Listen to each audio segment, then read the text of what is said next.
यानी 96 और 404 का एचसीएफ निकालना है।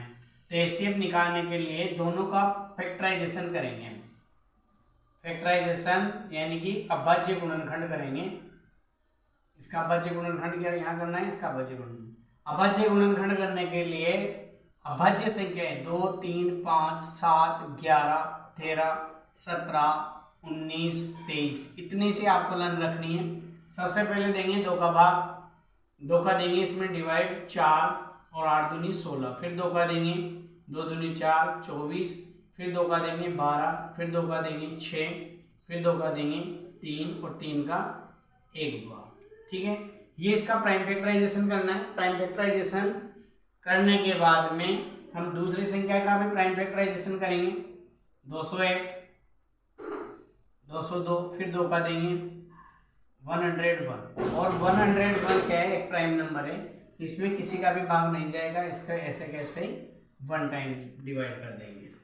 यह भाज्य संख्या है 101, इसलिए 101 का भाग ही देना पड़ेगा आपको। अब इसमें क्या करेंगे, दोनों का एचसीएफ निकालने के लिए मसा निकालने के लिए इनके प्राइम फैक्टराइजेशन को लिखेंगे। 96 का क्या आ गया, 2 × 2 × 2 × 2 × 2। हाउ मेनी टाइम्स कमिंग, कितने बार आ रहा है, 1 2 3 4 5 बार आ रहा है। 5 बार इसको लिख दो, इसके बाद में 3 लिखेंगे और 404 का भी प्राइम फैक्टराइजेशन लिख दो। और लिखने के बाद में इनका लेंगे कॉमन, तो हमारे पास में एक तो 2 कॉमन आ रहा है, एक 2 कॉमन आ रहा है, तो आपका जो एचसीएफ होगा वो क्या होगा, 2 × 2 यानी कि 4 आंसर आ जाएगा। तो इसमें जो ऑप्शन है आपका 4 इसका जो ऑप्शन है वही टिक लगाना है आपको। ठीक है, इसका नेक्स्ट क्वेश्चन आपको बता रहे हैं, इसमें समझ में आ गया आपका। एचसीएफ का 100% एक क्वेश्चन आएगा, 100% एचसीएफ का एक क्वेश्चन, और एक लेसर का भी आ सकता है, जैसे lesser LCM, lowest common multiple, इसका भी एक क्वेश्चन आ सकता है, इसका भी एक क्वेश्चन आ सकता है। दोनों की तैयारी आपको करनी है, दोनों के मेथड आपको बता दिए। इसके मेथड मैंने प्राइम फैक्टराइजेशन मेथड बता दिया, प्राइम फैक्टराइजेशन मेथड उचित मेथड है, इससे इतना बड़ा क्वेश्चन आता नहीं है, सबसे बड़ा क्वेश्चन यही है, इससे बड़ा क्वेश्चन आएगा नहीं, ऑब्जेक्टिव टाइप आएगा, आप इसको सोल्व करके ऑप्शन लगा देना। नेक्स्ट क्वेश्चन है योग बटा राशियों की संख्या निकालो, इसका टोटल कितना हुआ, 5 3 8 8 4 12 का 2, हासिल का 1 2 3 4 5 1 6, 62/4 आ गया। ठीक है, ऑप्शन कुछ भी आ सकते हैं, इसका आंसर निकाल रहे हैं हम।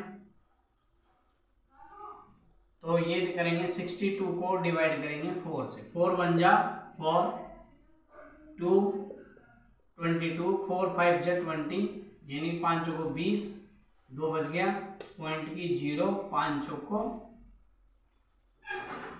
20।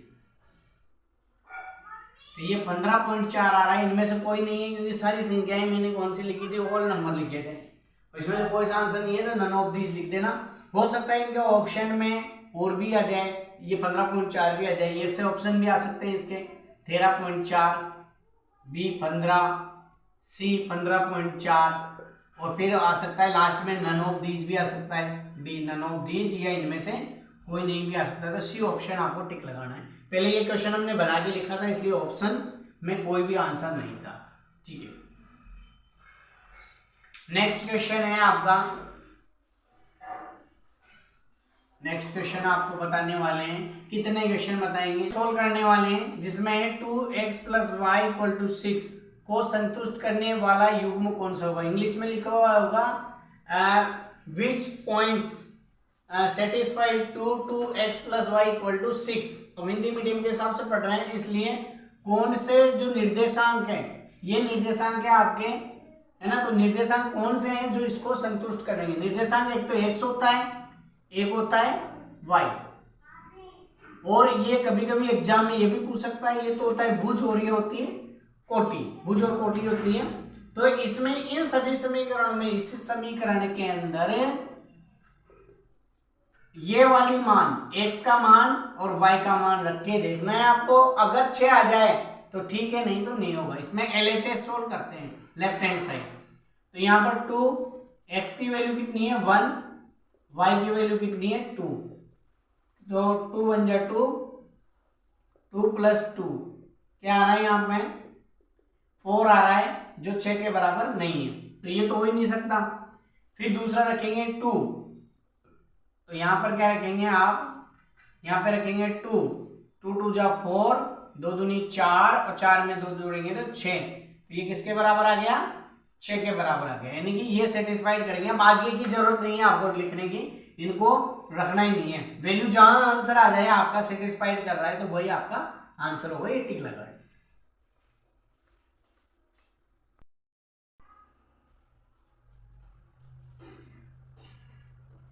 फिफ्थ वाला क्वेश्चन करेंगे, 4 क्वेश्चन पहले करा दिए। फिफ्थ वाला क्वेश्चन है मॉडल पेपर 2024 के ऑब्जेक्टिव टाइप क्वेश्चन चल रहे हैं, यानी कि विकल्प वाले प्रश्न चल रहे हैं आपके पास में। बिंदु ए जिसके निर्देशांक 4 8 है तथा बिंदु बी जिसके निर्देशांक 6 4 हो तो ए बी का मध्य बिंदु ज्ञात होगा, यानी कि मध्य बिंदु कौन सा ज्ञात होगा, यह मध्य बिंदु होगा भी आ सकता है, यहाँ पे ज्ञात होगा भी आ सकता है।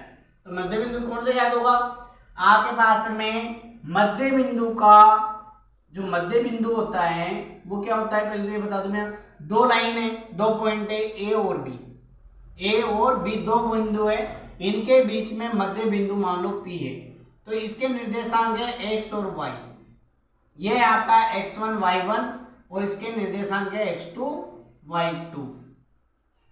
तो इनके मध्य बिंदु का निर्देशांक ये निकालना है, तो इसका जो सूत्र है वो होगा, मध्य बिंदु ज्ञात करने का सूत्र है P ज्ञात करेंगे, इसके लिए सूत्र है आपका x1 प्लस x2 बटा 2 और y1 प्लस y2 बटा 2। कहने का मीन्स है पहले जो पद है भुज है उसके दोनों का योग में 2 का भाग लगाना है, और दूसरा जो कोटि है कोटि में 2 का भाग लगा के दोनों का योग करके 2 का भाग लगाना है आपको। अब यहाँ पर x1 कितना है, ये देखो 4 8 है, x1 y1 और यहाँ पे x2 y2 कितना है 6 और -4 है, तो इसमें रख दो वैल्यू, x1 की वैल्यू कितनी है 4, x2 की वैल्यू कितनी है 6, 2 का भाग लगाएंगे कि अपॉन में 2 है बटे में 2 है, y1 की वैल्यू कितनी है 8 प्लस y2 की वैल्यू कितनी है -4, यहाँ प्लस में लिखना है आपको, आराम से करना है सवाल को। 6 4 कितने हो गए 10 बटा 2 और ये हो गए 8 प्लस माइनस माइनस बटा 2, 10 में 2 का भाग दिया तो 5 और यहाँ 8 में 4 बटा 2, तो 5 4 में 2 का भाग दिया तो 2, यानी 5 2 5 तो 100% सभी का होगा, इसमें भी है 5 इसमें भी है 5, लेकिन इसमें जो y की वैल्यू है, जो y का कोऑर्डिनेट निर्देशांक आया ये 2 है, तो 2 इसमें है, तो यही आपका ऑप्शन होगा और ये नहीं होंगे, ठीक है। तो ये करेक्ट आंसर है। मध्य बिंदु ज्ञात करने का सवाल भी आ सकता है, मध्य बिंदु निर्देशांक ज्ञात करने का सवाल भी आ सकता है, ऑब्जेक्टिव टाइप का सवाल आपको मैंने बता ही दिया है, ठीक है।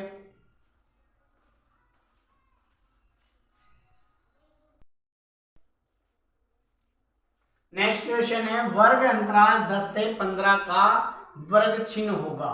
वर्ग चिन्ह निकालने के लिए हम दोनों पदों को जोड़ के 2 का भाग लगाना है, इतना सा आपको याद रखना है। ये माध्यम में हम कर चुके हैं, माध्यम में सवाल निकालते हैं तो वर्ग चिन्ह यहाँ निकालते हैं, वहां पर वर्ग अंतराल दिया हुआ आता है, वर्ग चिन्ह जो होंगे ना वो बराबर होंगे, तो 20 से 30 में जोड़ेंगे तो 20 से 30 कितना होगा 50, 50 में 2 का भाग देंगे तो 25, यहाँ पर डिफरेंस देखो 5 15 25 है, तो ये वर्ग अंतराल ऐसे बढ़ता हुआ जाता है। तो यहाँ वर्ग चिन्ह की बात कर रहे हैं, वर्ग चिन्ह निकालने के लिए इन दोनों को जोड़ेंगे, सीधी सी बात है, यहाँ दोनों को जोड़ लो और 2 का भाग लगा दो, तो 25 आए, 25 में 2 का भाग लगाएंगे तो 12.5 आपका आंसर आ गया। देखो 12.5 कहाँ है, 13.5 10 15 ये 12.5, तो निश्चिंत होकर 12.5 लगा दीजिए। ये इसलिए बताया कि ये माध्यम में काम में आता है, वहां से अपन याद रख सकते हैं इसको, ठीक है। कभी कभी बच्चे क्या है भूल जाते हैं ये चीज।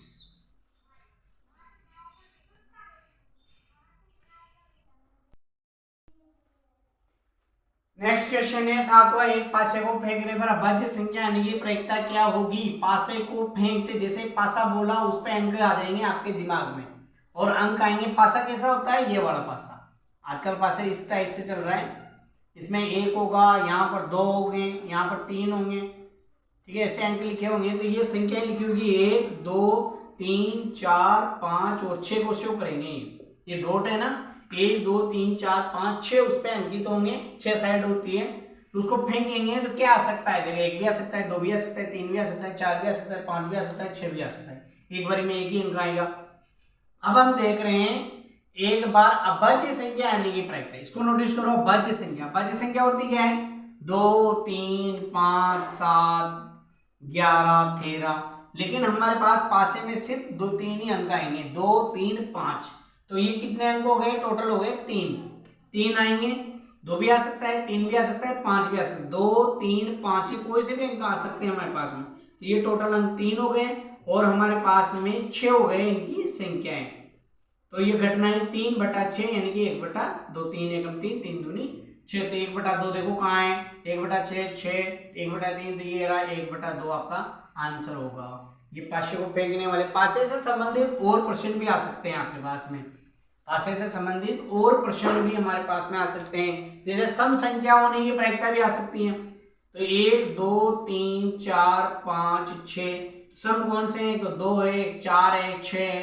तो इसमें भी 3 अंक आ रहे हैं, तो 3/6 उसकी भी 1/2 आएगी। विषम संख्या भी क्यों नहीं? विषम संख्या भी पूछ सकता है, विषम संख्या आने की प्रायिकता पूछ सकता है। तो 1, 3, 5 इसमें 1 है, 3 है, 5 है। तो ये विषम संख्या कितनी आ रही है? 3, 3/6 तो इसका 1/2।